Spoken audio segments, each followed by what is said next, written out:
I want you to survive, Lorenzo corrected. Because let's be honest, detective, your department sent you into this operation with inadequate preparation, insufficient backup, and apparently no contingency plan for if your cover was blown. They were willing to sacrifice you to get to me. I'm offering you something better. And what's that? A life of lies and complicity in crimes I swore to stop. Lorenzo's expression hardened. Spare me the righteous indignation. You've already lied to me for weeks. You've already compromised yourself by getting close, by learning things about me that don't fit your neat little narrative of good cops and bad criminals. He leaned forward, his voice dropping. Tell me something, Elena. In all your surveillance, all your careful documentation, did you ever once see me hurt an innocent person? Elena Cruz stood at the base of the glass skyscraper, her reflection staring back at her from the polished chrome entrance. A woman in a tailored charcoal suit, her dark hair pulled into a sleek bun, her expression perfectly composed. Professional. Competent. Harmless. Everything the man waiting 60 floors above would expect from his new executive assistant. Everything except the truth, that she was a decorated detective, that the tasteful leather portfolio under her arm contained a hidden recording device, and that every smile she would offer him today was a carefully constructed lie designed to bring down his empire. The morning sun caught the building's facade, transforming it into a pillar of fire against the Manhattan skyline. DeLuca Global. The legitimate face of one of the most powerful crime families on the eastern seaboard. Real estate. Shipping. All carefully documented, all perfectly legal on paper. But Elena knew what lived beneath that polished surface. Money laundering operations that moved hundreds of millions annually, protection rackets that controlled half the city's construction industry, connections to drug trafficking networks that stretched from Colombia to the Canadian border. And at the center of it all sat Lorenzo DeLuca, 31 years old, frighteningly intelligent, and according to every file she'd memorized, absolutely ruthless when crossed. You don't have to do this, a voice said behind her. Elena didn't need to turn to recognize Detective Mason Reed, her handler, the man who'd spent 3 months preparing her for this moment. We can find another way. Another operative. Someone who doesn't have to put themselves directly in his line of fire. Elena finally turned to face him. Mason looked tired, his usually crisp shirt slightly wrinkled, dark circles shadowing his blue eyes.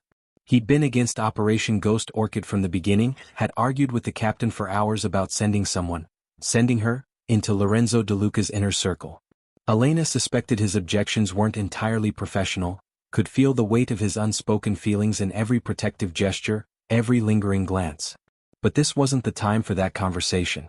There is no other way, Elena said quietly, adjusting the thin gold bracelet on her wrist, a bracelet that looked like jewelry but functioned as a panic button, one press away from bringing an entire tactical team crashing through DeLuca's doors. DeLuca doesn't trust easily. He's vetted and rejected 14 assistants in the last 6 months. The only reason I got this interview is because my cover is perfect. Elena Martinez, MBA from Colombia, 5 years at consulting firms, impeccable references. Forged references, Mason interrupted sharply. Built on lies that will crumble the second he digs deep enough. He won't dig, Elena said with more confidence than she felt. Because I'm going to be exactly what he needs. Efficient. Loyal. Invisible. Just another piece of furniture in his office while I document everything he does, everyone he meets with, every illegal transaction that crosses his desk. She paused, her voice softening slightly. This is what I trained for, Mason. This is why I became a cop, to take down people who think they're above the law. Mason's jaw tightened, but he nodded slowly. Fine. But you report to me daily. Every morning at 6 before he gets in. Any sign that your cover is blown, any hint that he's suspicious, you activate that bracelet and we pull you out immediately. I don't care if you're in the middle of getting the evidence we need, your life is worth more than this case. Noted, Elena said, though they both knew she wouldn't abort the mission unless absolutely necessary. Too many people had worked too hard to get her to this moment. Too many victims deserved justice for what the DeLuca family had done. She turned back toward the building, squaring her shoulders, transforming herself into Elena Martinez, eager, professional, slightly nervous about her first day working for one of Manhattan's most powerful executives. The woman who would walk into that building was not a cop, was not a threat, was simply a talented assistant grateful for the opportunity. The lie settled over her like a second skin, familiar and necessary. The elevator ride to the 60th floor felt endless. Elena watched the numbers climb, her heart rate steady despite the adrenaline coursing through her veins. She'd run through this moment 1,000 times in training: how to stand, how to speak, how to react to Lorenzo DeLuca's infamous intensity without revealing that she'd spent months studying every aspect of his life. She knew he took his coffee black, that he spoke 4 languages fluently, that he'd taken over the family business at 25 after his father's sudden death. A death that officially was a heart attack but that Elena's department suspected was an assassination orchestrated by Lorenzo himself to seize control. The elevator doors opened onto a reception area that screamed wealth and power. Floor-to-ceiling windows offered a panoramic view of the city, leather furniture that probably cost more than Elena's annual salary, abstract art on the walls that she recognized from auction catalogs as originals worth hundreds of thousands. A receptionist looked up from her desk, her smile professionally warm. "You must be Ms. Martinez. Mr. DeLuca is expecting you. Straight down the hall, last door on the right." Elena's heels clicked against Italian marble as she walked toward what she'd privately been calling the Dragon's Den. The hallway was lined with photographs: Lorenzo shaking hands with politicians, cutting ribbons at charity events, accepting business awards. The public face of a man who'd never been convicted of a crime, who appeared in society pages and business magazines as a model of success.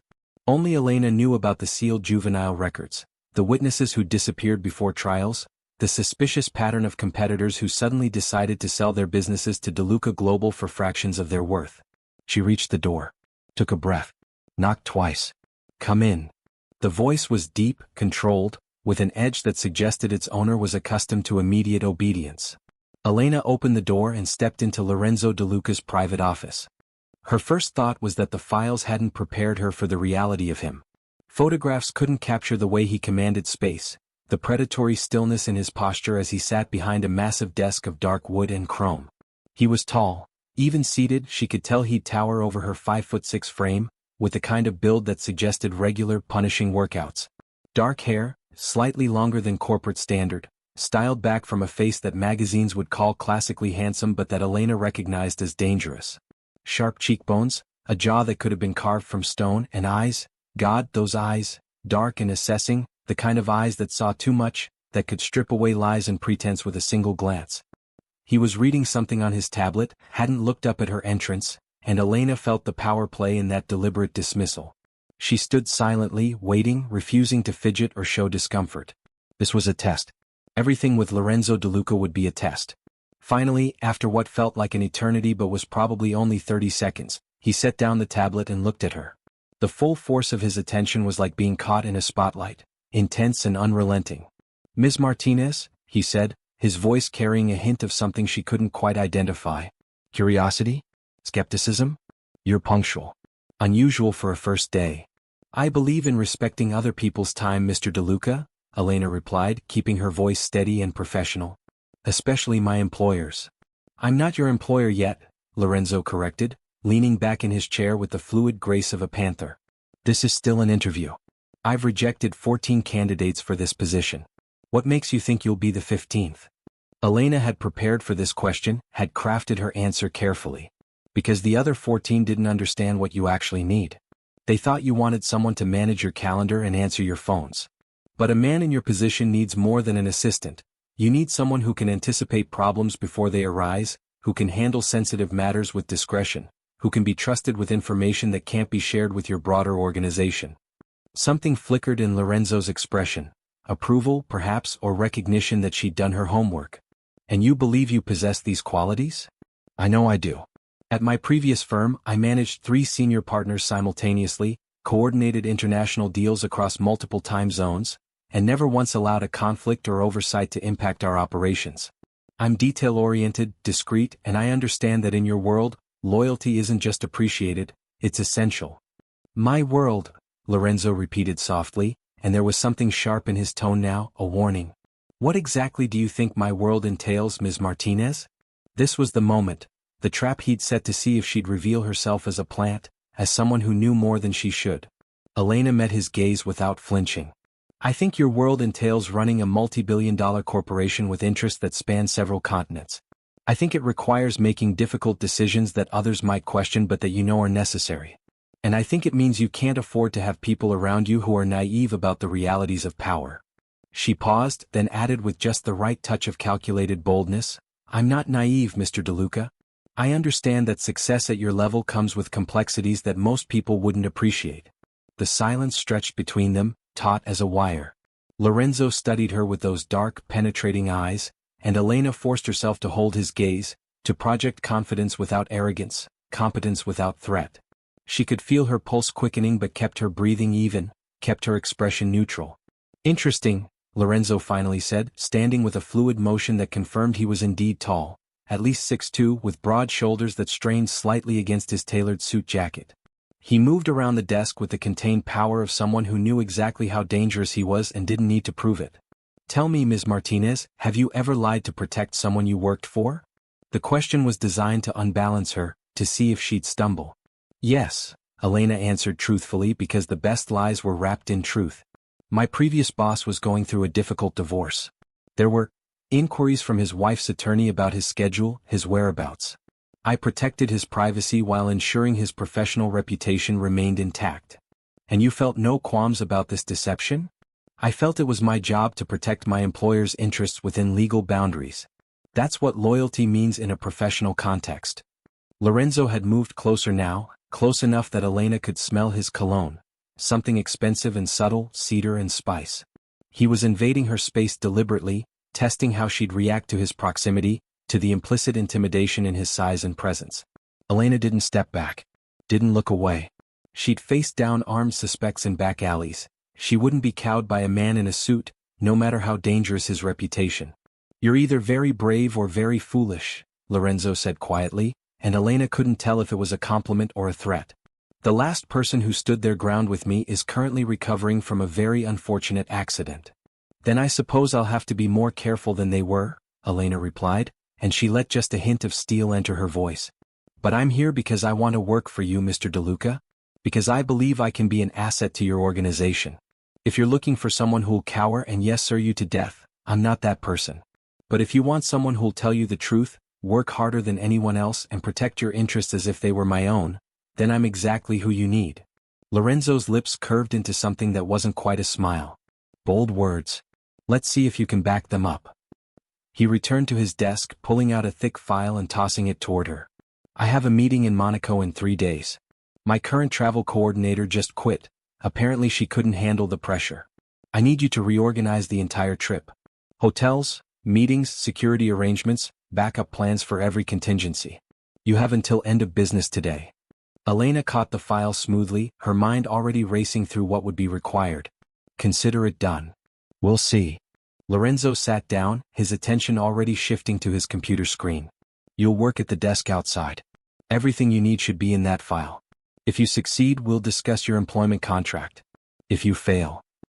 He looked up at her one more time and his eyes were cold. Don't bother coming back.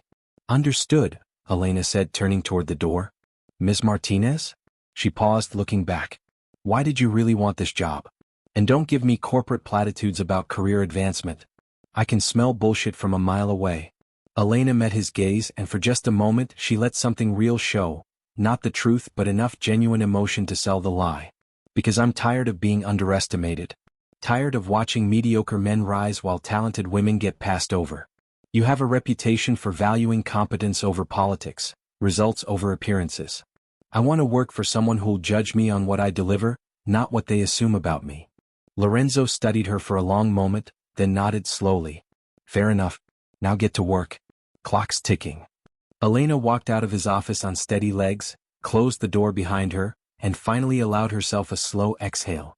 The desk outside Lorenzo's office was pristine, equipped with top-of-the-line technology, positioned where she'd be able to see everyone who approached his door. Perfect for surveillance. Perfect for gathering intelligence. She opened the Monaco file and almost laughed. It was a disaster, conflicting hotel reservations, meetings scheduled over each other, security gaps that a first-year intern should have caught. This wasn't a test of her organizational skills. This was a test of whether she could handle chaos, whether she'd panic or adapt, whether she was someone he could depend on when everything went sideways.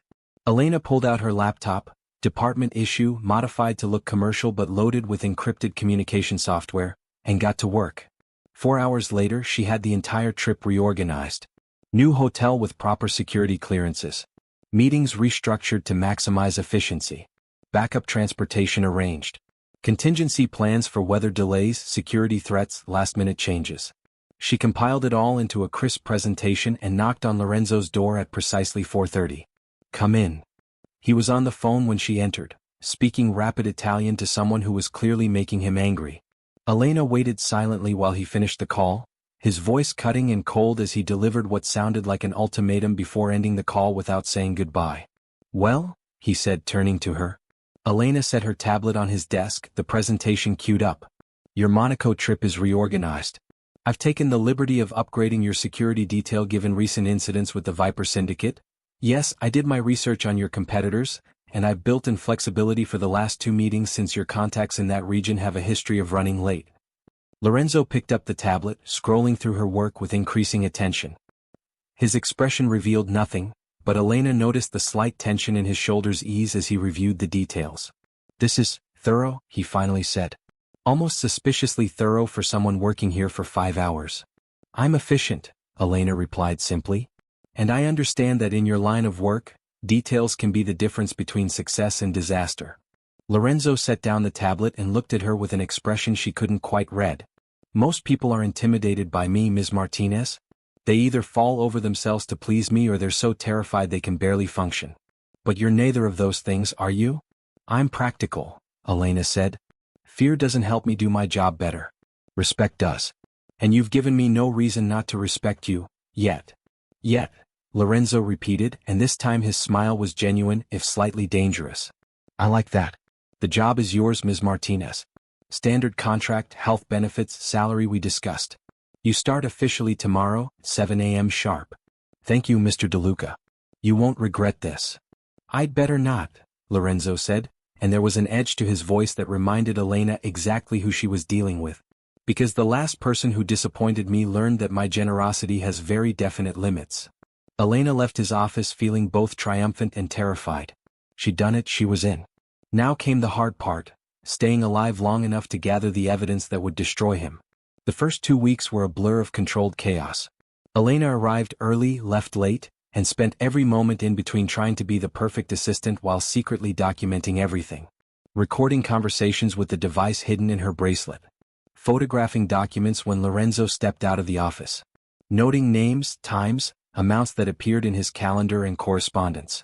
She reported to Mason every morning at 6 a.m., meeting him in different coffee shops across the city, never the same place twice. She'd pass him encrypted drives containing the day's intelligence, and he'd debrief her on any new developments, any threats she should be aware of. "You're getting good intel," Mason told her one morning, reviewing files on his laptop while Elena nursed her third coffee of the day. "Financial records, shipping manifests, communication logs. But we need more. We need direct evidence of criminal activity. Recordings of him ordering hits, proof of the money laundering operations, connections to the drug networks." "I'm working on it," Elena said, exhaustion making her voice sharper than intended. "But Lorenzo isn't stupid, Mason. He doesn't discuss illegal activities where anyone can overhear. His office is probably swept for bugs daily. His computer security would make the Pentagon jealous. Getting the kind of evidence you want means getting closer to him, earning more trust, and that takes time. Time we might not have," Mason said quietly. "The Viper Syndicate is making moves. There's going to be a war, Elena, and when it starts, DeLuca's going to lock down. Your window for gathering evidence will slam shut. Then I need you to trust me to do my job," Elena said firmly. "I know what I'm doing." Mason looked at her with those worried blue eyes, and Elena saw the question he didn't ask. "Do you? Because you're not acting like someone who remembers this is just a cover." But he didn't voice it. Instead, he just nodded and told her to be careful before disappearing into the morning crowd. Elena returned to the office to find Lorenzo already there, which was unusual. He typically arrived at 8. He was standing at his window, hands in his pockets, staring out at the city with an expression she'd never seen on his face before. Not the cold calculation or the dangerous charm. This was something darker.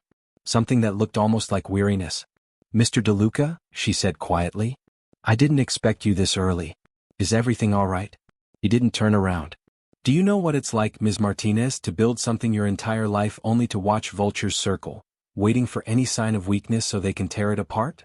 The question caught Elena off guard. This wasn't the ruthless crime lord from the files. This was something more human, more vulnerable. She should use this moment, should press for information, should record whatever confession he might be building toward. Instead, she found herself walking toward him, drawn by something she didn't want to examine too closely. "I imagine it's exhausting," she said honestly. "Always having to be strong. Always having to stay 3 steps ahead. Never knowing who you can really trust." Lorenzo finally turned to look at her, and there was something raw in his expression. "Yesterday I learned that someone I've known for 15 years, someone I considered a brother, has been selling intelligence to my enemies. Feeding them information about my operations, my movements, my weaknesses." His voice was quiet but vibrated with barely contained fury. "I had him killed last night. Ordered it myself. Watched them carry it out." Elena's throat went dry. This was a confession to murder. She should be documenting this, reporting it, using it to build the case against him. But the pain in his voice, the weight of that admission, made her react not as a cop but as a human being. "I'm sorry," she said softly. "Betrayal from someone you trust, that's one of the worst pains there is." "You understand," Lorenzo said, and it wasn't a question. He moved closer to her, close enough that she could see the faint shadows under his eyes, evidence of a sleepless night. "Most people would tell me he deserved it. Or they'd be horrified. But you actually understand what it costs to do what's necessary." "I understand that the world isn't black and white," Elena said, hating herself for the truth in those words. "That sometimes there are no good choices. Only necessary ones." Lorenzo reached out, and Elena froze as his fingers gently brushed her cheek, a gesture so unexpected, so tender, that it sent a shock through her entire system. "I'm glad you're here, Elena," he said, using her first name for the first time. "I didn't realize how much I needed someone who wouldn't judge me until you walked through that door." Then he stepped back, the vulnerability disappearing behind his usual mask of control. "I have a meeting in 20 minutes. Make sure the conference room is prepared." "Of course," Elena managed, her heart pounding. As he walked past her toward his office, she heard him say quietly, almost to himself, "Be careful, Lorenzo. She's too perfect. Nobody's that perfect without hiding something." Elena's blood ran cold. He was suspicious. Had been from the beginning. She was walking a knife's edge, and one wrong move would send her plummeting. That night, working late as usual, Elena was alone in the office when she noticed Lorenzo had left his desk unlocked. Something he never did. It was probably a trap, a test to see if she'd snoop. But it might also be her only chance to access files that could make this entire operation worthwhile. She glanced at the security camera in the corner. Blinked at exactly the right interval. The department's tech team would loop the footage for the next 5 minutes, giving her a window. Elena moved quickly to Lorenzo's desk, her hand steady despite her racing heart. The file drawer slid open silently. She rifled through folders, contracts, correspondence, financial statements. And then she saw it, a thick folder labeled Project Orchid. Her operation was code-named Operation Ghost Orchid. The coincidence was too specific, too targeted. With shaking hands, Elena opened the folder. The first thing she saw was her own photograph. Not Elena Martinez's professional headshot from her fake resume, but Elena Cruz in her police academy graduation photo. Her real name. Her real identity. Her real life. The folder contained everything: her service record, her undercover training, the names of her handlers including Mason. Surveillance photos of her meeting with Mason at various coffee shops over the past 2 weeks. Transcripts of their conversations. Lorenzo knew. Had probably known from the moment she walked into his office for that first interview. Had been playing her, testing her, waiting to see what she'd do. Elena's training screamed at her to run, to hit the panic button, to get out before. "Looking for something, Elena?" The voice came from directly behind her. She spun to find Lorenzo leaning against the doorframe, his expression unreadable but his eyes burning with an intensity that froze her in place. "Or should I say Detective Cruz?" he continued, moving into the office with the slow, deliberate grace of a predator approaching cornered prey. "Tell me, how long did you think you could maintain this charade? Did you really believe I wouldn't discover who you were? What you were?" Elena's hand moved instinctively toward her bracelet, toward the panic button that would bring rescue crashing through the doors within minutes. But Lorenzo's hand shot out, catching her wrist with crushing strength. "I wouldn't," he said softly, and there was something dangerous in his voice now. Something that reminded her exactly how many people this man had killed. "Not unless you want your handler, Detective Reed, to have a very unfortunate accident. I have people watching him right now. One signal from me and he dies. So I suggest you keep your hands where I can see them and start telling me the truth." Elena's mind raced through possibilities, through escape routes and contingency plans. But the cold reality was that she was trapped, her cover blown, her life hanging by a thread held by a man who had every reason to kill her. "How long have you known?" she asked, keeping her voice steady through sheer force of will. "Since before I hired you," Lorenzo replied, releasing her wrist but positioning himself between her and the door. "Did you really think the FBI is the only organization with access to facial recognition software? With contacts in law enforcement? I knew exactly who you were the moment your application crossed my desk." "Then why hire me?" Elena demanded. "Why let me into your organization if you knew I was a cop?" Lorenzo's smile was cold and calculating. "Because I wanted to know what the police thought they had on me. What evidence they were looking for. What their strategy was. And because," he paused, something flickering across his expression. "Because I was curious about the woman brave enough or foolish enough to walk into a trap with her eyes open. The woman who stood in my office and didn't flinch when I tried to intimidate her." He moved closer, and Elena fought the urge to retreat, to show fear. She'd walked into his world knowing the risks. She'd die before she gave him the satisfaction of seeing her break. "So what happens now?" she asked. "You kill me? Make me disappear like everyone else who's crossed you?" "Oh, Elena," Lorenzo said, and there was something almost sad in his voice. "If I wanted you dead, you never would have made it past the lobby on your first day. No, I have something much more interesting in mind." He reached into his pocket and pulled out her police badge, her real badge, the one she kept hidden in her apartment under 3 layers of security. "You're going to continue being my assistant," Lorenzo said, placing the badge on his desk between them. "You're going to report back to your handlers exactly what I tell you to report. You're going to be my weapon against everyone who thinks they can take me down. And in exchange," his voice dropped lower, became almost gentle. "In exchange, I won't kill everyone you care about. Your mother in Queens. Your little sister at NYU. Detective Reed, who's so obviously in love with you that it's almost painful to watch.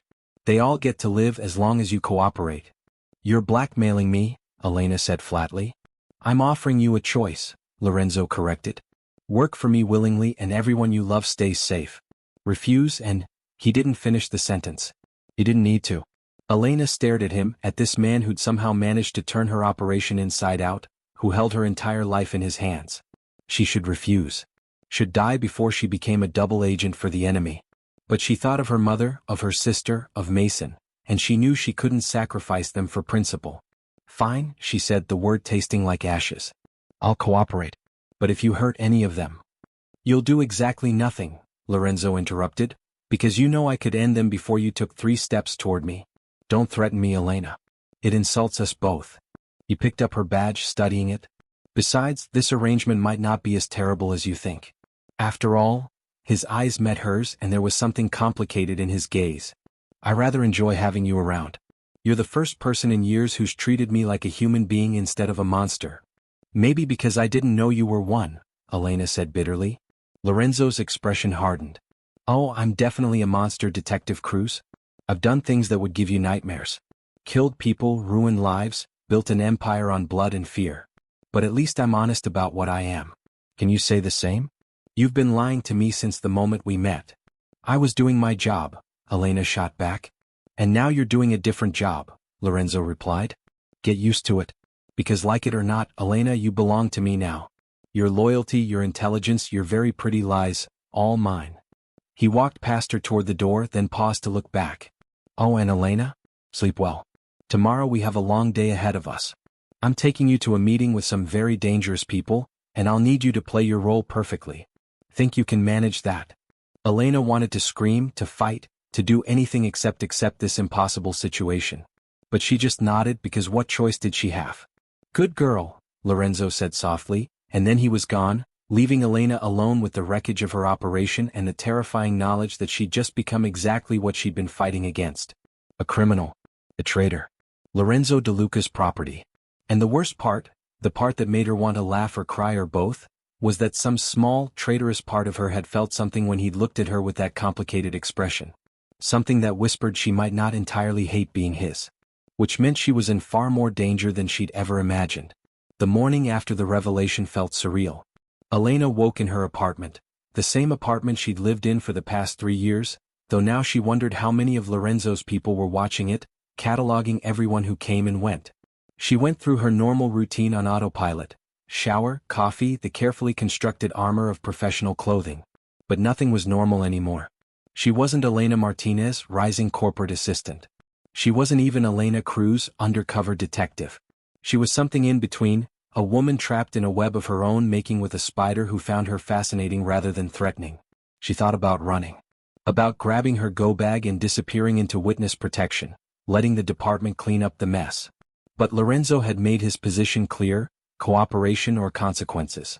And Elena had seen enough of his work over the past weeks to know those consequences would be swift and brutal. At 5:30 a.m., her phone buzzed with a text from an unknown number. Coffee shop on 5th and 42nd. 6 a.m.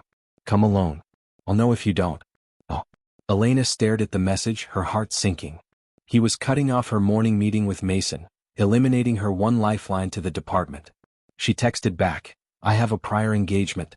The response came immediately, cancel it. Unless you want Detective Reed to have an accident on his morning run. I hear hit and runs are so tragically common in this city. Elena's hands clenched around her phone. She typed quickly to Mason, can't make our meeting. Personal emergency. We'll explain later. Then, knowing he'd worry, she added, I'm fine. Just need a day. She arrived at the coffee shop to find Lorenzo already there, sitting in a back corner booth with a clear view of the entrance. He wasn't wearing his usual business suit. Instead, he dressed down in dark jeans and a black sweater that somehow made him look more dangerous rather than less. Without the corporate armor, she could see more clearly what he was. A predator in his prime, all-controlled power and watchful intelligence. Sit, he said simply, gesturing to the seat across from him. Elena slid into the booth, noticing the way he'd positioned himself to monitor everyone in the cafe, his back to the wall, exits mapped. Professional paranoia or survival instinct? Probably both. Why am I here? She asked quietly. Because we need to establish new ground rules, Lorenzo replied, sliding a coffee toward her. Black, 2 sugars. I pay attention, Elena. He leaned back, studying her. Here's how this is going to work. You'll continue your charade with the department. You'll feed them intelligence, carefully curated intelligence that I provide. Nothing that will actually damage my operations, but enough to make it look like you're delivering results. You'll maintain your cover as my assistant while actually serving as my eyes and ears within the police investigation. You want me to be a double agent, Elena said flatly. I want you to survive, Lorenzo corrected. Because let's be honest, detective, your department sent you into this operation with inadequate preparation, insufficient backup, and apparently no contingency plan for if your cover was blown. They were willing to sacrifice you to get to me. I'm offering you something better. And what's that? A life of lies and complicity in crimes I swore to stop. Lorenzo's expression hardened. Spare me the righteous indignation. You've already lied to me for weeks. You've already compromised yourself by getting close, by learning things about me that don't fit your neat little narrative of good cops and bad criminals. He leaned forward, his voice dropping. Tell me something, Elena. In all your surveillance, all your careful documentation, did you ever once see me hurt an innocent person? Elena opened her mouth to respond, then closed it. Because the truth was, she hadn't. She'd documented illegal transactions, money laundering, intimidation of business rivals. But actual violence against innocents? No. Lorenzo's targets were always other criminals, other players in the game. The rules of his world, not hers, but rules nonetheless. I've seen you order people killed, she finally said. People who betrayed me. People who chose to play in a world where betrayal means death. Lorenzo's eyes were intense, demanding she understand. I didn't create the rules of this game, Elena. I was born into it. My father built this empire, and when he died, I had 2 choices: take over or let it be torn apart by vultures. I chose to survive. To protect my family, my people, my legacy. Everything I've done has been in service of that. That doesn't make it legal. It doesn't make it right. No, Lorenzo agreed. But it makes it necessary. And I think you understand necessity better than you want to admit. After all, you were willing to lie, to deceive, to get close to me under false pretenses. How is that different from what I do? I was doing it to uphold the law, Elena protested, but even to her own ears it sounded weak. You were doing it because someone with authority told you to. Just like my men do what I tell them. We're not so different, you and I. We both follow orders. We both do what's necessary.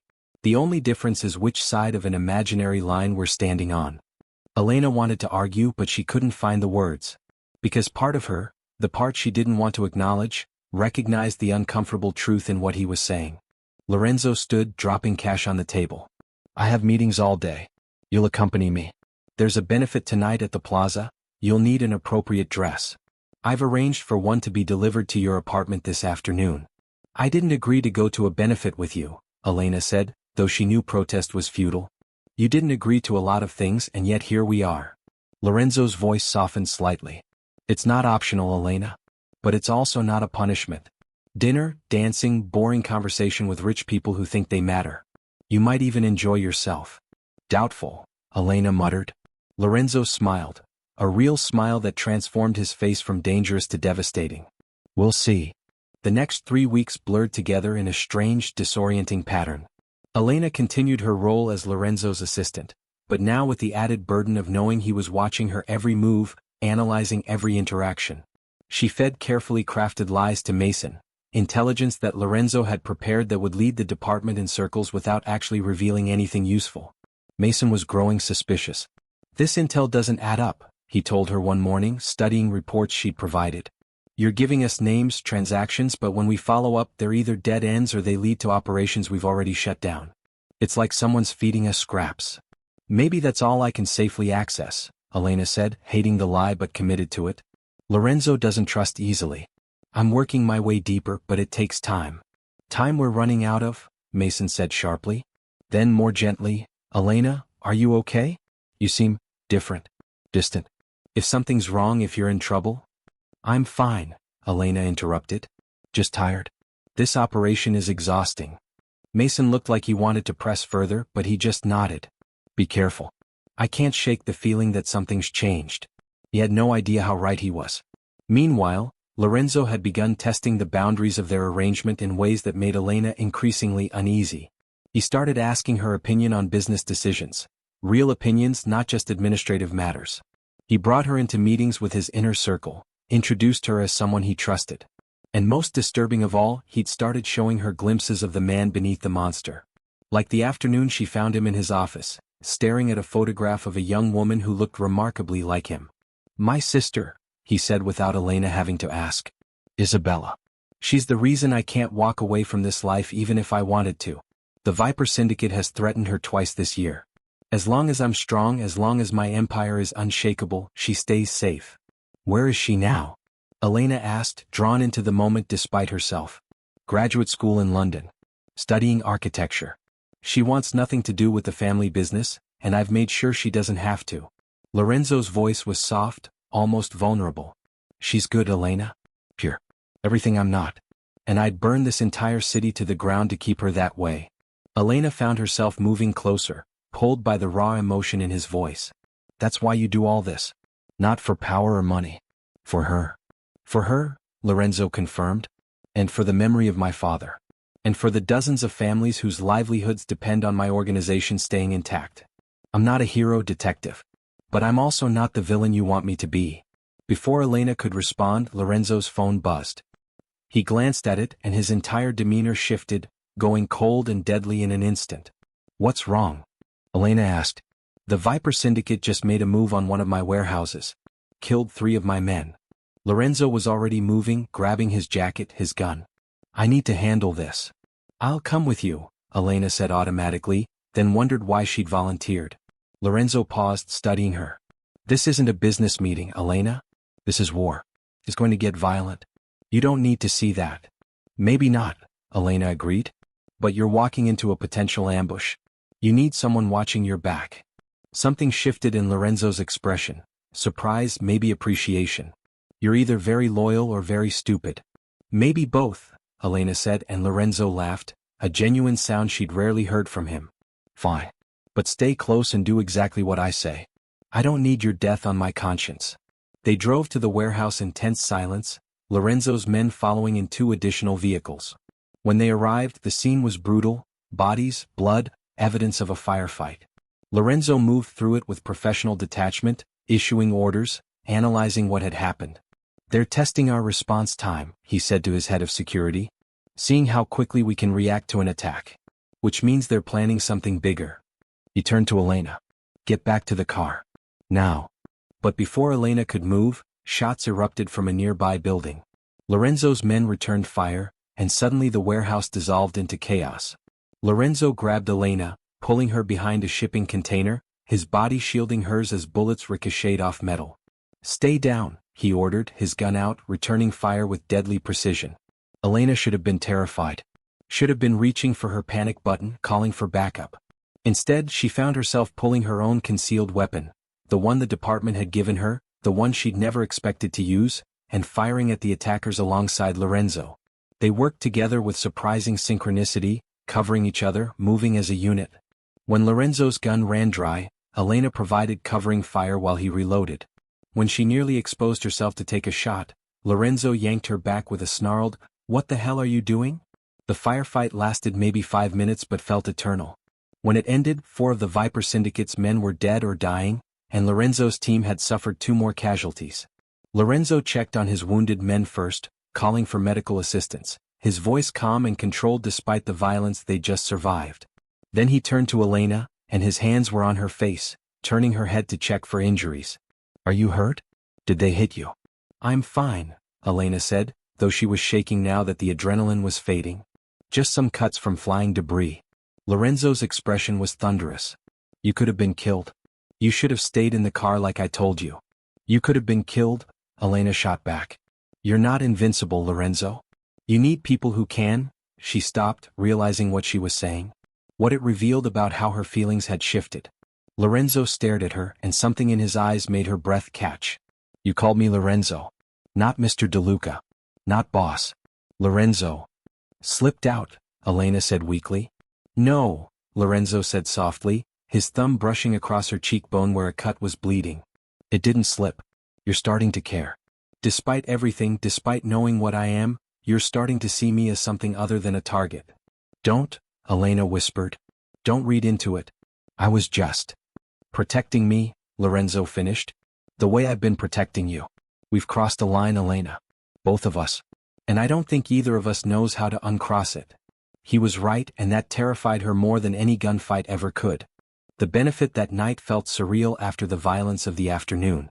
Elena wore the dress Lorenzo had sent, a deep emerald silk that fit perfectly, elegant and understated with just enough edge to suggest she wasn't someone to be underestimated.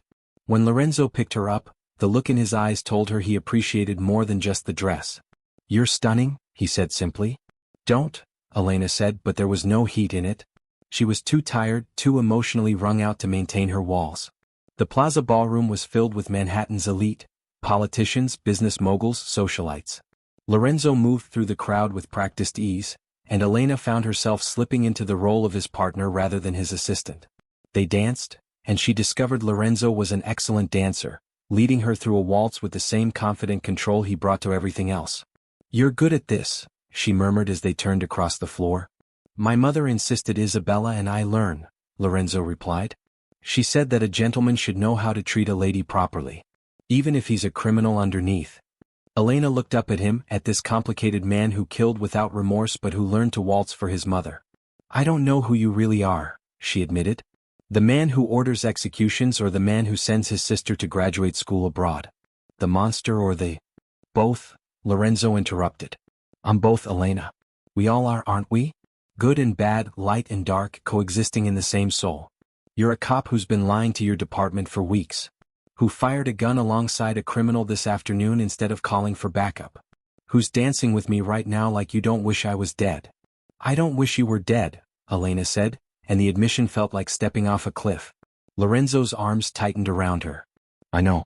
That's the problem." They were interrupted by a woman's voice, cold and cutting. "Lorenzo DeLuca. How unexpected to see you at a respectable gathering." Elena turned to find a stunning woman in a red dress, her dark eyes sharp with malice. She recognized her from the briefing files, Liliana Rossi, head of the Viper Syndicate, Lorenzo's most dangerous rival. "Liliana," Lorenzo said coolly. "I didn't realize they were letting criminals into charity events now." "Takes one to know one," Liliana replied, her eyes shifting to Elena with predatory interest. "And who is this? Your latest acquisition? She's quite pretty. Tell me, does she know what you really do for a living, or are you still pretending to be a legitimate businessman?" "Elena is my assistant," Lorenzo said, his voice carrying a warning. "Assistant," Liliana repeated, moving closer to Elena with the deliberate invasion of personal space. How domestic. Tell me, my dear, has he warned you yet? About what happens to people who get too close to him? They tend to die in very unfortunate ways. I'm not afraid of him, Elena said, meeting Liliana's gaze without flinching. Then you're a fool, Liliana said softly. Lorenzo DeLuca destroys everything he touches. It's his gift. She turned back to Lorenzo. Enjoy your evening. And your assistant. I suspect both will be short-lived. She walked away, leaving tension crackling in the air. That was a threat, Elena said. Yes, Lorenzo agreed grimly. Against you. Because she's figured out that you matter to me. Which makes you a target. I can handle myself. Like you handled yourself this afternoon? Lorenzo's voice was sharp. You're good, Elena, but you're not trained for the kind of war Liliana wages. She doesn't follow rules. Doesn't have lines she won't cross. Neither do you, Elena pointed out. I have one line I won't cross, Lorenzo said quietly, his eyes intense on hers. I won't let her hurt you. Which means from now on you don't go anywhere without security. My security. Non-negotiable. Lorenzo. I said non-negotiable, he interrupted. I've lost enough people I care about. I'm not losing you. People I care about. The words hung between them, heavy with implication. Elena should have protested. Should have insisted she didn't need protection, didn't want his care, didn't deserve his concern. But standing there in his arms, with the threat of Liliana's vendetta hanging over them, she just nodded. Okay, she said softly. Okay. Lorenzo pulled her back into the dance and they moved together in silence, both of them aware they'd crossed another line. That caring had become too dangerous to deny, too important to ignore. When the benefit ended, Lorenzo insisted on walking her to her door. The hallway of her building felt too intimate, too charged. He stood close, his hand on the doorframe above her head, looking down at her with an expression she couldn't quite decipher. I should go, he said, but he didn't move. You should, Elena agreed, but she didn't reach for her keys. This is a bad idea, Lorenzo murmured, his free hand coming up to brush a strand of hair from her face. You're a cop. I'm a criminal. Nothing good can come from this. Nothing good has come from any of this, Elena said, but she was leaning into his touch despite herself. Lorenzo's hand slid to cup her jaw, his thumb tracing her bottom lip. Tell me to leave. Tell me this is just cover, just an act. Give me one reason to walk away. Elena knew she should. Knew this was the moment to establish boundaries, to remember who she was and what she was supposed to be doing. But when she opened her mouth, what came out was, I can't. Lorenzo made a sound low in his throat, something between a groan and a laugh. God help us both, he muttered, and then his mouth was on hers. The kiss was nothing like Elena had imagined kissing Lorenzo DeLuca would be. Not aggressive or dominant or controlling. Instead, it was almost tender, his lips moving against hers with a gentleness that made her chest ache. He kissed her like she was something precious, something that might break if he wasn't careful. His hand in her hair, his other arm wrapping around her waist, pulling her closer but not demanding, asking. Elena's hands fisted in his shirt, and she kissed him back with all the confusion and frustration and unexpected emotion that had been building for weeks. She felt his heartbeat thunder against her palms, felt the controlled strength in his body as he held himself in check, felt the moment he decided to let his restraint slip just slightly. The kiss deepened, became more urgent. Lorenzo backed her against her apartment door, his body pressing against hers in ways that made her forget everything except the heat between them, the way they fit together, the rightness of this terrible mistake. When they finally broke apart, both breathing hard, Lorenzo rested his forehead against hers. This complicates everything, he whispered. I know, Elena said. But I don't think I care anymore. You should care. I'm going to ruin you, Elena. Your career, your reputation, maybe your soul. You should run from me as fast as you can. Then why don't you let me go? Lorenzo's eyes met hers, dark and intense and absolutely honest. Because I'm a selfish bastard who wants you too much to do the right thing. Because the thought of anyone else touching you makes me want to commit violence. Because... He stopped, seeming to wage an internal battle before continuing. Because I'm falling for you and I don't know how to stop. Elena's breath caught. This was the moment she should tell him it was impossible, that her feelings weren't real, that everything between them was built on lies. But she couldn't form the words. Because somewhere along the way her cover had become her reality, and her fake devotion had transformed into something terrifyingly genuine. I should go inside, she managed. You should, Lorenzo agreed, but his hands were still on her waist, his body still pressed against hers. Lorenzo. He kissed her again, brief and fierce, then finally stepped back. I'll have security posted outside your building tonight. Not negotiable, he added when she opened her mouth to protest. Liliana made her intentions clear. I won't risk you.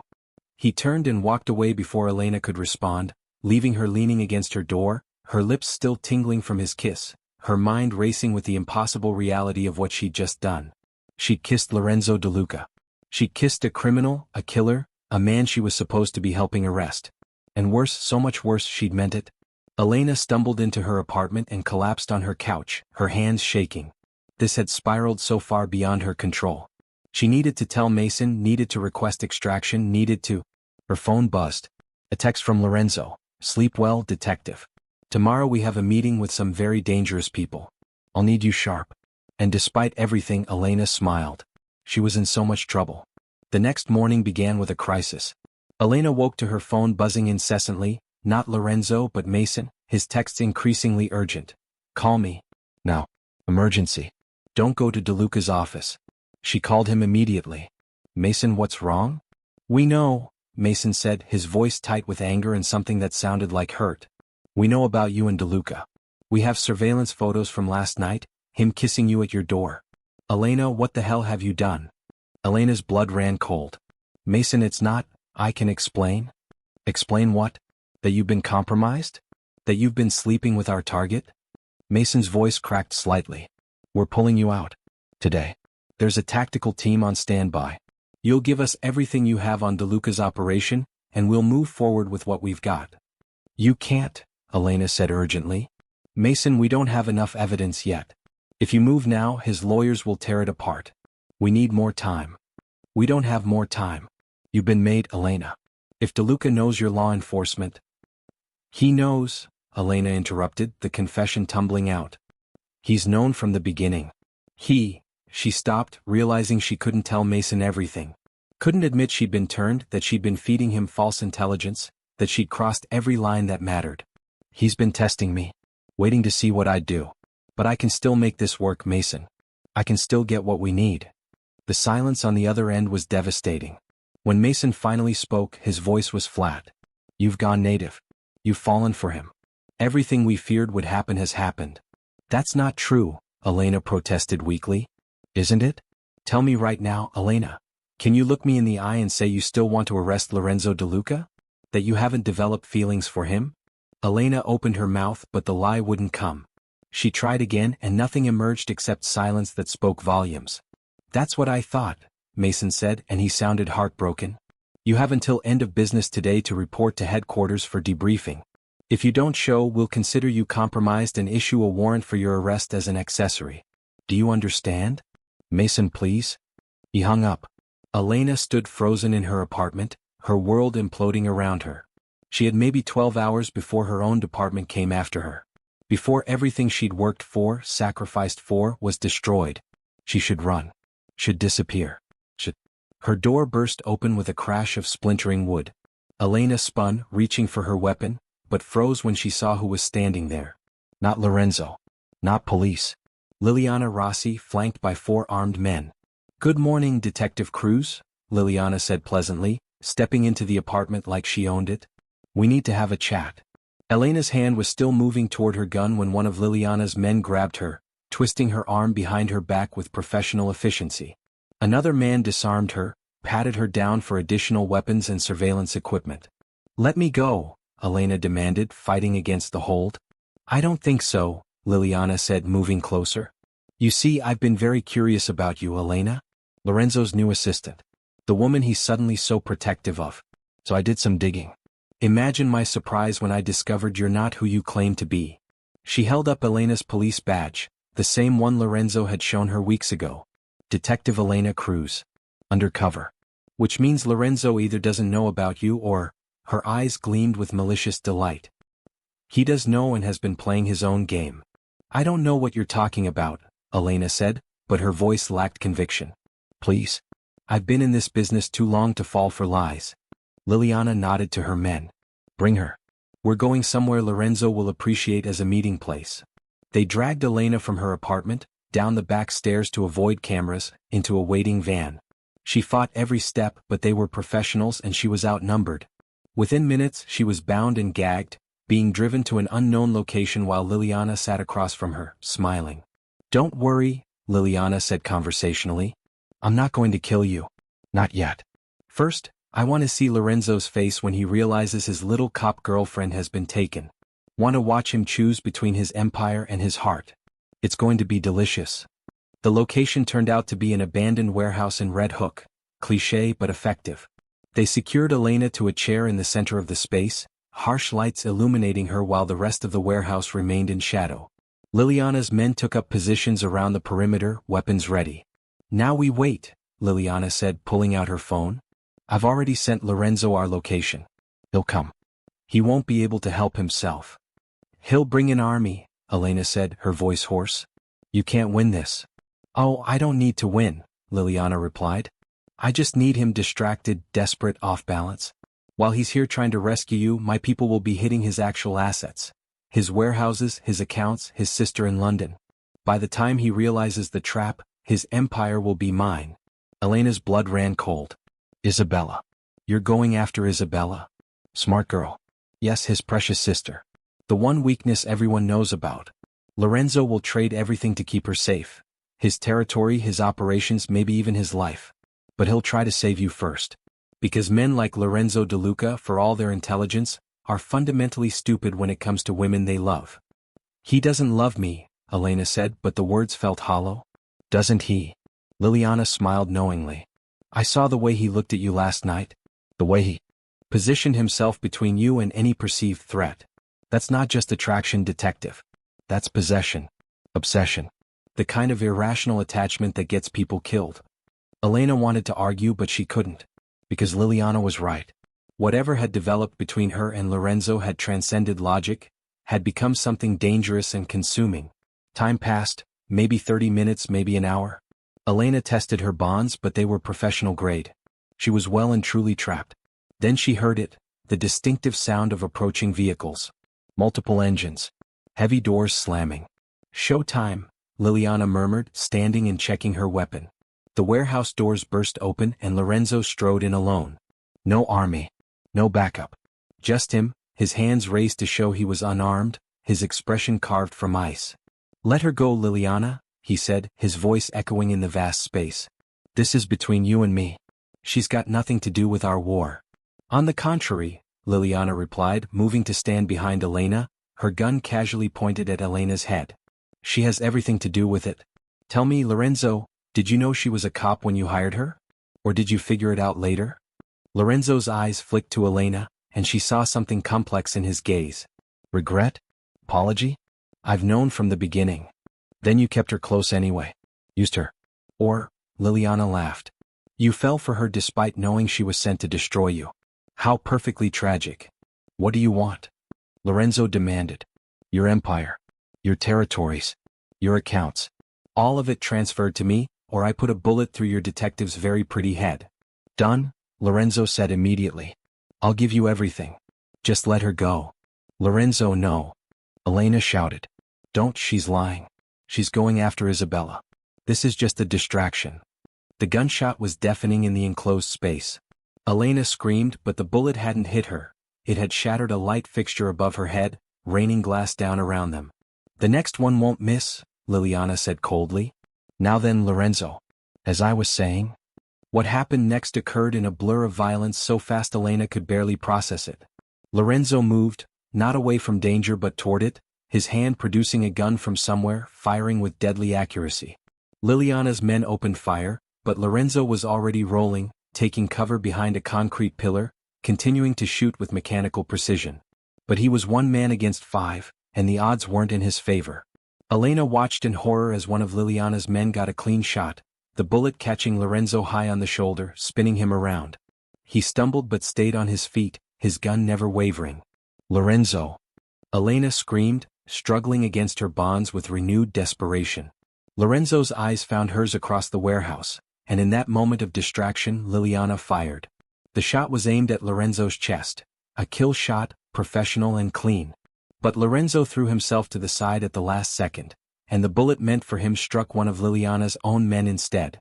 The warehouse dissolved into chaos, Liliana's men firing at each other in confusion, Lorenzo using the confusion to eliminate targets one by one. And then Elena heard it, the sound of approaching sirens. Lots of them. You called the cops, Liliana snarled, turning her gun back toward Elena. You actually called the shot came from the doorway. Not Lorenzo. Detective Mason Reed, leading a tactical team, his weapon trained on Liliana. Drop it. Drop the weapon now.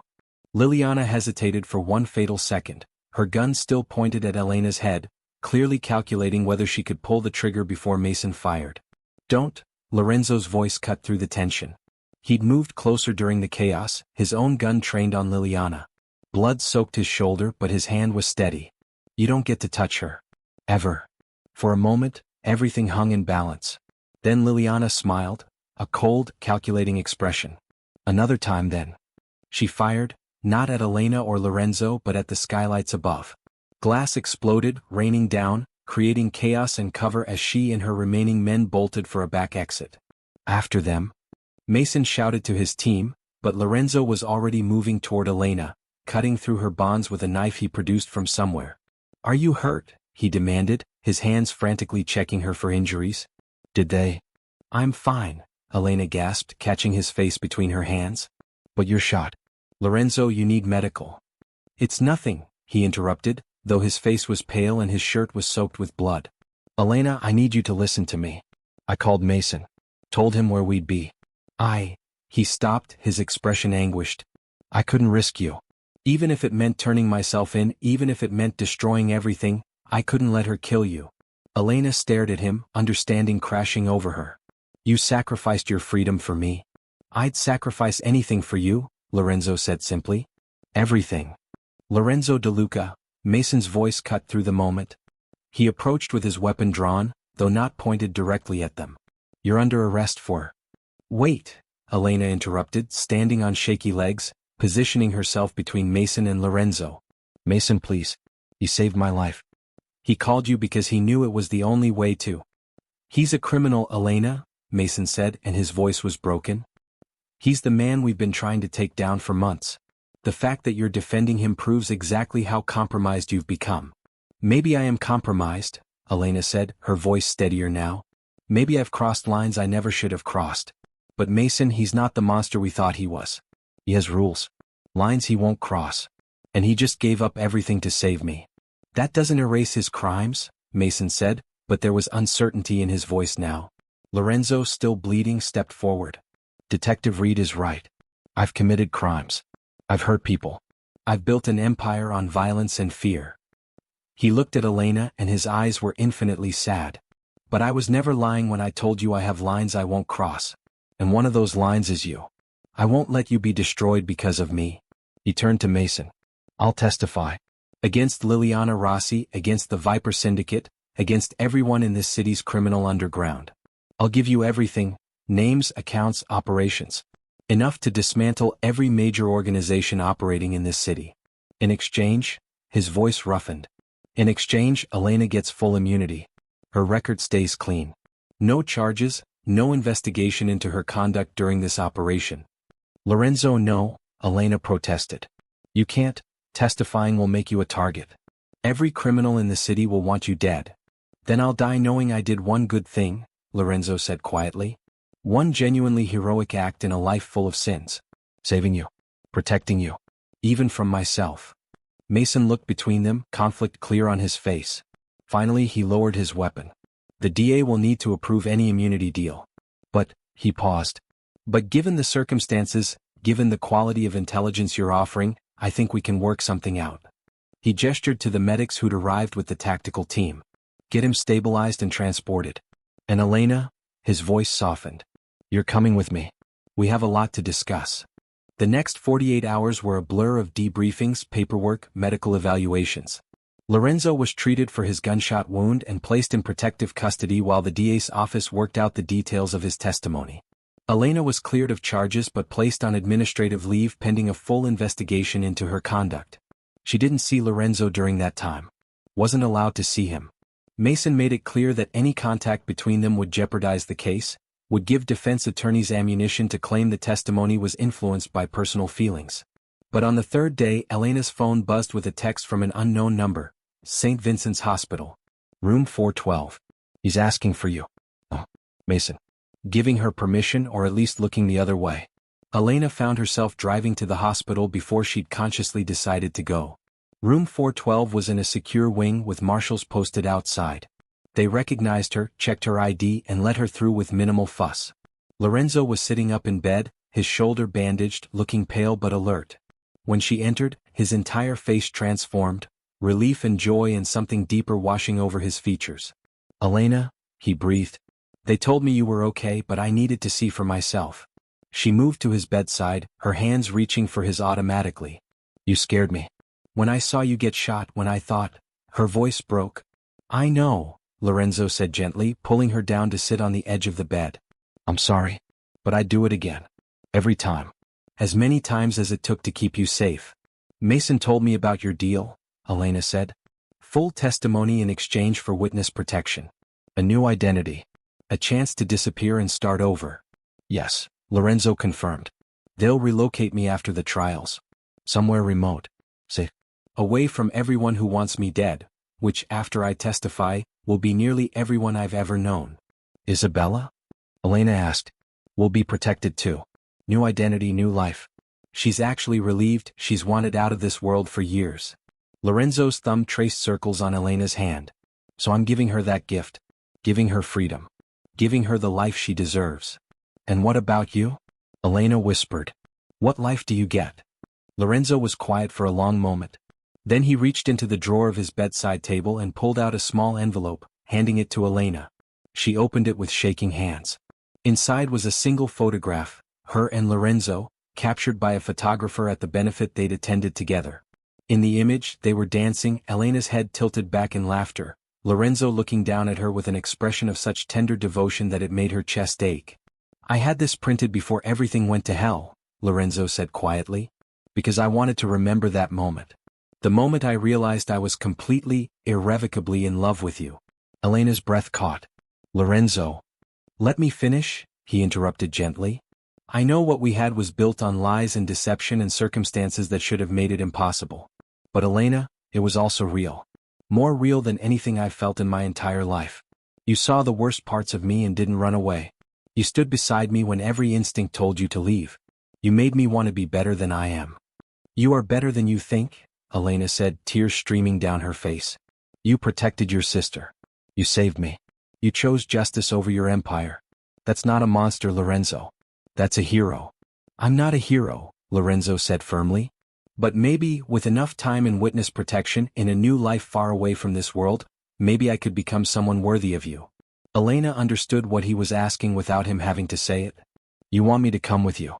To leave everything behind, my career, my family, my life, and disappear into witness protection?" "I want you to have a choice," Lorenzo corrected. "A real choice made with full knowledge of what you'd be giving up. I won't lie to you, Elena, the life I can offer you is nothing like what you deserve. It's hiding, constantly looking over our shoulders, living under false names. But," his voice roughened with emotion, "but it's also a life where I could wake up next to you every morning, where I could spend every day proving how much I love you, where we could build something real, something good, away from all this darkness." Elena looked down at the photograph in her hands, at the evidence of something impossible that had somehow become her entire world. She thought about her career, about Mason's disappointed face, about the life she'd built as Detective Elena Cruz. She thought about the oaths she'd taken, the principles she'd stood for, the person she'd believed herself to be. Then she thought about Lorenzo, complex, dangerous, damaged Lorenzo, who'd risked everything to save her. Who'd given up his empire, his power, his entire life for the chance to keep her safe. Who looked at her like she was the answer to questions he'd stopped asking years ago. "I need time," Elena said finally. It's everything, Lorenzo. I can't just, I need to think." Something flickered in Lorenzo's expression. Disappointment, maybe, or fear, but he nodded. "Of course. Take all the time you need. The trials won't start for months anyway. And whatever you decide," his hand tightened on hers, "I'll understand. Even if you choose your badge over me. Even if you walk away and never look back. I'll understand." Elena leaned forward, pressing a kiss to his forehead, breathing in the scent of him, antiseptic and cologne and something uniquely Lorenzo. "I love you," she whispered against his skin. "That's the one thing I'm sure of. Everything else is complicated, but that, loving you, that's the simplest truth I know." "Then hold on to that," Lorenzo said, pulling her into his arms despite his injured shoulder, holding her like she was the most precious thing in the world. "Whatever else happens, whatever you decide, hold on to that. Because I love you too, Elena Cruz. More than I've ever loved anything in my entire life." They stayed like that for a long moment, two people who should have been enemies but who'd somehow become each other's salvation, holding each other in a hospital room while the world they'd known crumbled around them. 3 months later, Elena stood in an empty apartment, watching the sunset paint Manhattan gold and crimson through windows that would soon belong to someone else. She'd spent the morning signing papers, resignation from the police department, severance agreements, release forms, cutting ties with everything she'd been. Mason had tried to talk her out of it one last time, meeting her for coffee in the same shop where this entire operation had begun. "You're making a mistake," he'd said, though his voice was resigned rather than angry. "Walking away from your career, your life, for a man who's an admitted criminal. A man who testified against every criminal organization in this city," Elena had corrected gently. "Who's helped us dismantle operations that would have taken decades to break otherwise. Who's given us Liliana Rossi and a dozen other major players. That doesn't change what he is," Mason had insisted. "No," Elena had agreed. "But it also doesn't change what I feel. And Mason," she'd reached across the table to squeeze his hand, "I need you to understand. I'm not doing this because I'm compromised or confused. I'm doing this because I found something I didn't know I was looking for. Someone who sees all of me, the cop, the woman, the person who's both strong and scared, and loves me anyway. Can you honestly tell me I should walk away from that?" Mason had looked at her for a long moment, then sighed. "No, I can't. Because I know what it's like to love you, Elena. To want the best for you even when it kills me. And if DeLuca makes you happy, if he really has changed, then I won't stand in your way." He'd given her a new identity packet then, sealed in an official envelope. "Your new life. Elena Ross, consultant, relocating to Portland for a fresh start. It's all arranged. Backstory, credentials, everything you'll need." "Thank you," Elena had said, and she'd meant it. "For everything. For understanding." "Be happy," Mason had told her, his voice rough with emotion. "That's all I ask. Be happy and maybe send a postcard once in a while. Nothing identifying. Just so I know you're okay." Now, standing in her empty apartment, Elena heard a knock at the door. She opened it to find Lorenzo, except he wasn't Lorenzo anymore. The man in the doorway had shorter hair, wore glasses, looked more like a college professor than a mafia boss. But his eyes were the same, dark and intense and focused on her with absolute devotion. "Elena Ross," he said, his voice carrying a hint of amusement.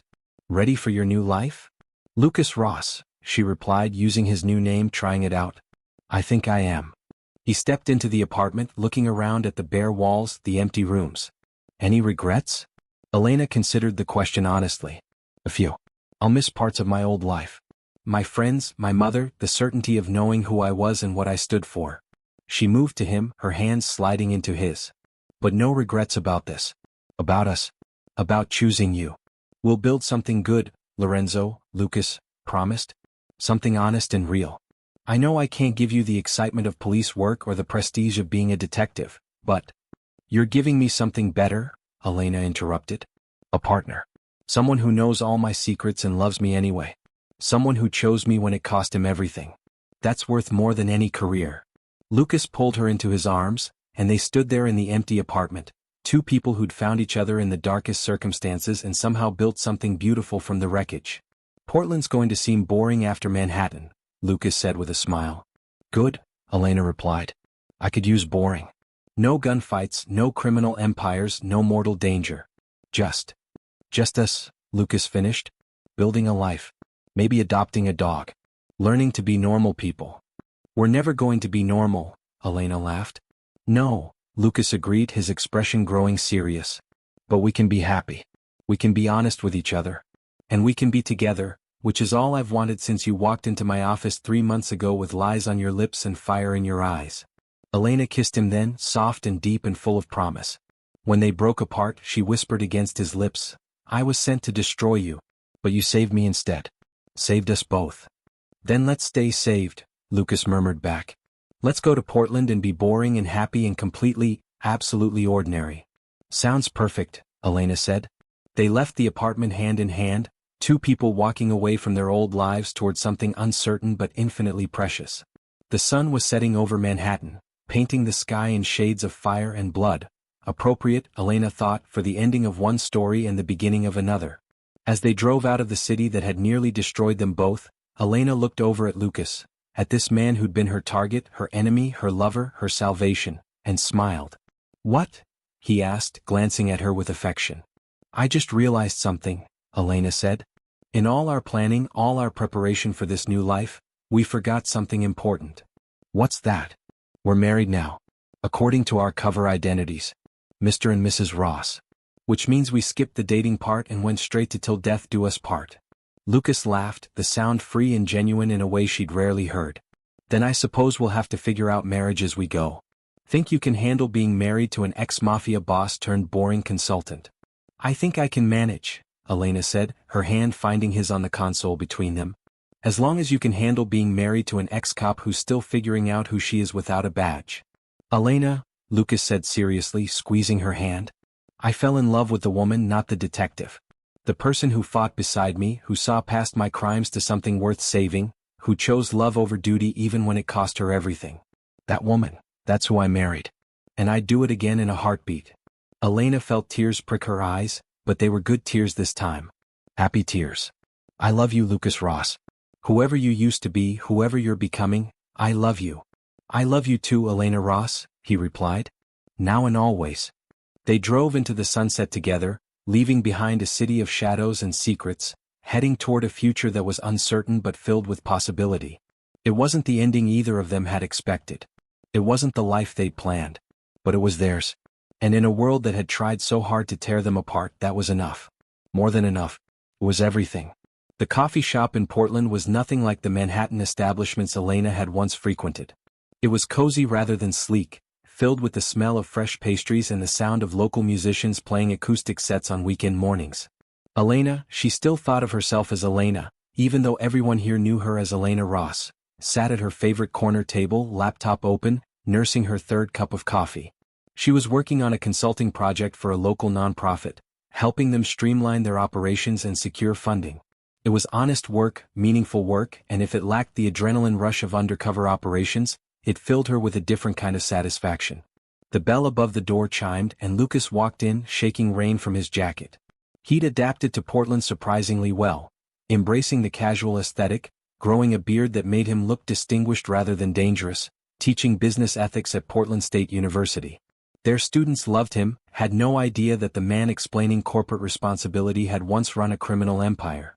"How's the grant proposal coming?" he asked, sliding into the seat across from her. "Almost done. Should have it submitted by end of week." Elena smiled at him, still amazed sometimes by how normal this had become. Coffee shop dates and grant proposals and weekend hikes in the Columbia River Gorge. A life so far removed from gunfights and betrayals that it almost felt like it belonged to someone else. Lucas reached across the table, his fingers finding hers. Even now, a year into their new life, that simple touch sent warmth through her entire body. "I got something in the mail today," he said quietly. "A postcard. No return address." Elena's heart skipped. "Mason." Lucas nodded, sliding the postcard across the table. It showed the Manhattan skyline at night, all glittering lights and promise. On the back, in Mason's familiar handwriting, "Liliana Rossi sentenced to life without parole. Viper Syndicate completely dismantled. Your testimony made the difference. Hope you're both happy." Elena stared at the postcard, emotions swirling through her. Relief that Liliana was finally behind bars. Gratitude toward Mason for keeping her updated despite the risks. And beneath it all, a bittersweet acknowledgement that her old life still existed, that the consequences of their choices were still playing out. "Are you?" Lucas asked softly. "Happy, I mean." Elena looked up at him, at this man who'd given up everything for her, who'd rebuilt himself from the ground up into someone good and honest and true. She thought about their tiny house with its overgrown garden, their lazy Sunday mornings, their late-night conversations about philosophy and morality and what it means to truly change. "Yes," she said, and it was the absolute truth. "I'm happy. Are you?" Lucas smiled, and it transformed his face from handsome to beautiful. I've never been happier in my entire life. Every morning I wake up next to you feels like a gift I don't deserve. You deserve it, Elena said firmly. You earned it. Through sacrifice and testimony and choosing redemption over revenge. We earned it together, Lucas corrected. By refusing to let our circumstances define us. By choosing each other when the world said we shouldn't. They sat in comfortable silence for a moment, hands linked across the table, while rain pattered against the windows and the coffee shop hummed with peaceful, ordinary life around them. I never thanked you properly, Elena said suddenly. For calling Mason that day. For choosing my safety over your freedom. You don't need to thank me for that, Lucas replied. I'd make the same choice every day for the rest of my life. I know. But I want you to understand, what you did that day, sacrificing everything for me, that's the moment I knew. That our love wasn't just circumstance or proximity or Stockholm Syndrome like Mason suggested. It was real. You proved it was real. Lucas stood and moved to her side of the table, pulling her to her feet and into his arms. Want to know a secret? He murmured against her hair. Always. I knew it was real the first time you stood in my office and didn't back down when I tried to intimidate you. The moment you looked me in the eye and refused to be afraid. I knew then that you were dangerous, not because you were a cop, but because you were the one person who could actually change me. Did I change you? Elena asked, pulling back to look at him. Or did I just help you become who you always wanted to be? Both, Lucas said with a smile. You showed me I could be more than what I was raised to be. That my father's legacy didn't have to be my destiny. That redemption was possible even for someone like me. Elena kissed him, soft and sweet, tasting coffee and rain and the promise of forever. When they broke apart, she whispered, "Thank you for being brave enough to love me. For fighting for us when it would have been easier to let me go." Letting you go was never an option, Lucas said simply. From the moment I saw you, you were it for me. My weakness and my strength. My ruin and my salvation. Pretty dramatic for a Monday morning in a coffee shop, Elena teased. I'm Italian, Lucas said with mock seriousness. Drama is in my blood. They laughed together and it felt perfect. This moment, this life, this love they'd fought so hard to build. As they gathered their things to leave, Elena caught sight of their reflection in the coffee shop window. Just two ordinary people, nothing remarkable about them to the casual observer. No one would guess that they'd once been on opposite sides of the law, that their love story had nearly ended in death and betrayal, that they'd given up everything they'd known to be together. And that was exactly how it should be. They'd been Lorenzo DeLuca and Detective Elena Cruz, Mafia boss and undercover cop, enemies who became lovers. Now they were just Lucas and Elena Ross, two people building an honest, quiet, beautiful life together. It wasn't the ending either of them had imagined. It was better. Ready for more dark romance? If you loved Elena and Lorenzo's forbidden love story, you're not alone. Thousands of readers crave intense, emotional romances that push boundaries and explore the complicated space between right and wrong. Click the button below to subscribe now. Your next obsession is waiting. Join our community of readers who understand that the best love stories happen in the gray areas, where danger meets devotion, where enemies become soulmates, and where happily ever after is earned through sacrifice and redemption. Already subscribed? Share this story with a friend who loves morally complex characters, enemies to lovers romance, high-stakes drama, redemption arcs, happy endings worth fighting for.